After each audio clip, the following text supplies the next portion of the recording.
Génération Trans. Le film-là était prévu pour une diffusion, pas 3 mois, une diffusion. Mais non, retiré. Pourquoi? Menace. En 2026. Moi, c'est Hugo, je suis dans les médias depuis 25 ans et maintenant, j'analyse l'actualité pour toi chaque semaine.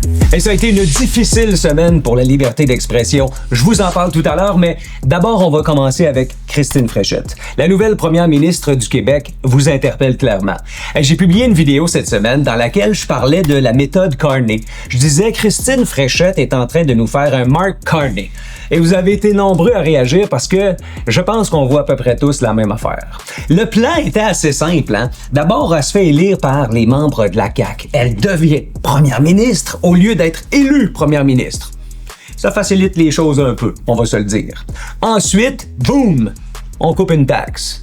On va choisir la taxe de bienvenue. Ben oui, on rembourse jusqu'à 6 000 $ pour les premiers acheteurs maintenant au Québec. C'est intéressant, je pense que ça donne un peu d'air aux familles, ça c'est vrai. Ensuite, elle a brassé son conseil des ministres pour faire semblant que c'était du nouveau. Mais il semble que ça fonctionne. Et elle a progressé comme ça dans un plan en 5 étapes, incluant régler avec les médecins spécialistes. Bon, ça va nous coûter 500-600 millions de plus, mais ça va être réglé. Passe à autre chose. Ensuite, il y a la question de l'hôpital Maisonneuve-Rosemont, parce que au-delà du 700 millions qu'elle a réussi à débloquer pour le projet, il y a des pépines. Puis elle l'a dit, elle s'en cache pas là. Elle l'a dit. Il faut voir des pépines parce qu'il faut que le monde pense qu'on travaille. En fait, pense. Il faut que le monde voit qu'on travaille. Ensuite de ça, il y a eu la visite aux États-Unis. Une petite visite éclair, mais elle a réussi à rencontrer Jamieson Greer. Lui, c'est le représentant au commerce. Il est assis à la table des décisions. Fait que là-dessus, il faut lui donner. Elle a réussi un bon coup. Et ce dont elle a parlé avec lui, c'est intéressant, pour vrai. Vous savez qu'au Québec, on a la chance d'avoir de l'énergie propre. Elle, ce qu'elle a dit, c'est compte tenu du fait que les Américains ont l'intention de se lancer dans l'intelligence artificielle, beaucoup veulent devenir les leaders là-dedans, c'est dans les politiques du gouvernement Trump, mais elle dit vous aurez besoin d'énergie. Et cet élément-là est intéressant, parce que nous, l'énergie, on en a pour leur en fournir assez, mettons, parce que ça nous sort pas par les oreilles. Mais avec Hydro-Québec, on devient un facteur intéressant dans une négociation qui sera pas facile, mais dans cet angle-là, faut lui donner, je pense, qu'elle a quelque chose dans son jeu qui pourrait être intéressant pour le gouvernement américain. Ensuite de ça, en fin de semaine, là, elle a publié même une nouvelle sur les PME. Elle a décidé de soutenir les petites et moyennes entreprises au Québec. On dit que c'est à peu près 75 000 PME au Québec qui vont obtenir un 5 000 $ de crédit d'impôt supplémentaire. Vous allez dire, c'est juste 5 000, je vais vous répondre, on va le prendre si ça vous fait rien. Alors, le résumé de cette semaine-là, du plan Fréchette qui est en train de nous faire un carnet, c'est que c'est bien commencé et qu'elle travaille très fort pour faire bouger les aiguilles des sondages. On s'entend? Maintenant, petit tour à Ottawa. Ouais, parce qu'il y a eu une mise à jour économique cette semaine. C'est quoi ça? C'est comme un budget. C'est pour nous donner l'état des finances puis les prévisions au niveau des dépenses. On vous disait, là, il y a quelques mois que le déficit, c'était pas drôle, là. Qu'à la fin de l'année, il allait manquer 78 milliards. On se creusait la tête, on se demandait ce qui allait se passer. Mais finalement, boum! Une guerre. Ça aide? Qu'est-ce que tu veux dire? Canada est un pays exportateur de pétrole. Ça fait que quand le prix du baril augmente, le cash rentre. C'est un peu ce que nous a expliqué François-Philippe Champagne, le ministre des Finances du Canada, qui est arrivé avec un déficit plus petit, quand même gros, mais plus petit que ce qui était prévu. Parce qu'on disait 78, finalement ce sera 66. Parle-moi d'une bonne nouvelle.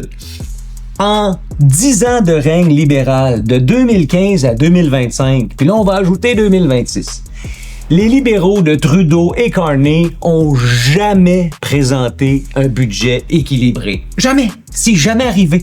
Il y a toujours un déficit. Puis là, on nous dit que ce déficit-là, c'est pour investir, puis soutenir, puis nous offrir une taxe de moins sur l'essence, puis essayer de soutenir Bâtir Maison Canada. OK, on verra. Chose certaine, c'est que le gouvernement Carney est en mode dépense et que cet argent-là, il l'a pas. Il est obligé de mettre ça sur les déficits. Mais en même temps, je vous disais, exportateur de pétrole, au rythme où vont les choses actuellement, le Canada, l'Alberta et les pétrolières font bien de l'argent. Disons qu'on va peut-être faire entre 13 et 18 milliards de dollars de plus, comme ça, qui tombent du ciel en pétrodollars pour financer tous les services publics au Canada, si le rythme se maintient, évidemment. On revient chez nous, à Sainte-Foy, PQ. Parce qu'on a un superbe marché public ici à Québec et ce marché public-là, qui a une cinquantaine d'années, a été rénové en 2020. On a mis 3,5 millions de dollars. Mais c'est correct parce que ça permet aux producteurs locaux puis aux résidents de se voir, de se rencontrer directement.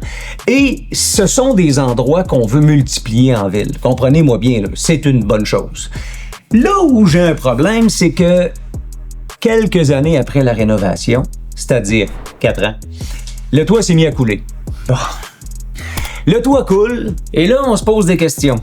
On investigue. Finalement, on réalise que infiltration d'eau, problème de structure, et puis la ville a encore mis la main dans sa poche. 400 000 sur la table. 400 000 $ de travaux de réparation, parce qu'il y a des infiltrations d'eau. Mais c'est aux frais de la ville. La garantie, c'est 1 an. Alors là, on a une bâtisse qui est parfaite à l'œil, mais finalement dont le toit coule. Et puis c'est la ville seulement qui va être obligée de défrayer ça. Là, on nous dit, c'est pas un vice de construction, c'est pas un vice de conception, mais ça doit être un vice de quelque chose. La chose certaine, il n'y a jamais de responsable. Fait qu'on est allé chercher 400 000 de plus. Et on espère que le toit va arrêter de couler. Bon, maintenant, c'est plus sérieux. Je vous parlais d'une semaine difficile pour la liberté d'expression. Le beau grand concept, hein? Deux choses. Premièrement, le Cinéma Cartier, qui est un cinéma indépendant sur l'avenue Cartier, qui avait décidé de présenter Génération Trans, un documentaire québécois qui questionne le processus de transformation des jeunes Québécois à la recherche donc d'un changement de genre. Le film-là était prévu pour une diffusion, pas 3 mois, une diffusion, mais non, retiré. Pourquoi? Menace. En 2026. Le Cinéma Cartier qui a reçu des menaces et qui a décidé, pour protéger la sécurité de tout le monde, de retirer le film. Ensuite, on a, dans la même semaine, la librairie La Liberté, sur Route de l'Église à Québec. Une librairie indépendante. Tu sais, ceux qui tirent le diable par la queue, là? Bon. Et eux, ils ont accepté de présenter le lancement du livre d'Éric Duhem, Destination Autonomie. Ça a l'air c'est bien bon. Alors, petite soirée où des gens bien habillés viennent prendre des petits canapés et discuter avec Éric pour obtenir une petite signature. On brûle pas des bébés, là. La même librairie qui avait reçu Ruba Gazal, d'ailleurs, pour son livre, a reçu elle aussi des menaces. Des menaces de boycott, des insultes, des injures. Pourquoi? Parce qu'ils ont fait de la place aux méchants conservateurs. Oh! On est dans un pays où on dit que la liberté d'expression a sa place.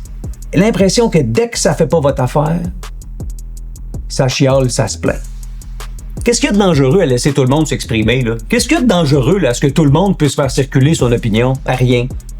Mais ça a l'air que pour préserver la paix, des fois, il faut annuler des événements. On vit dans ce monde-là en 2026.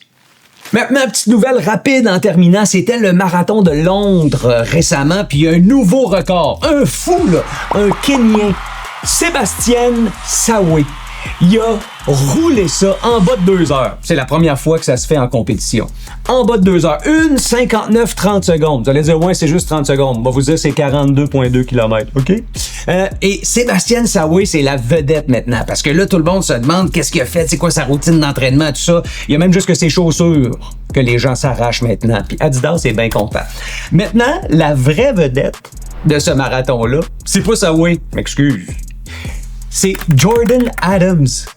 Le gars qui a couru 42 km avec un frigo sur le dos. Pardon?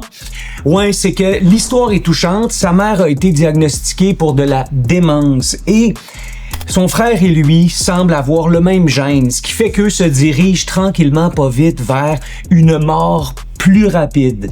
C'est une histoire touchante et pour justement être capable de sensibiliser les gens, ils se sont mis un frigo sur le dos et ils courent des marathons pour ramasser de l'argent. Ils sont rendus à peu près à 1,5 million. Alors c'est une vraie belle histoire. Et je termine avec le salaire minimum qui va augmenter le 1er mai. Ouf! de 16,10 à 16,60 $. C'est sûr que ça touche pas beaucoup de monde. On dit qu'il y a à peu près 200 000 travailleurs au Québec qui sont au salaire minimum. Mais quand on regarde les 16-24 ans, c'est plus que 60%. Alors les jeunes, vous allez faire du cash. Dites-vous une affaire, quand moi j'étais jeune, en 95, le salaire minimum était à 6 piastres. Bon, c'est sûr que le gaz était à 55 cents le litre, mais les temps changent. C'est le genre de contenu qui t'intéresse? Clique pour t'abonner, tu vas rien manquer.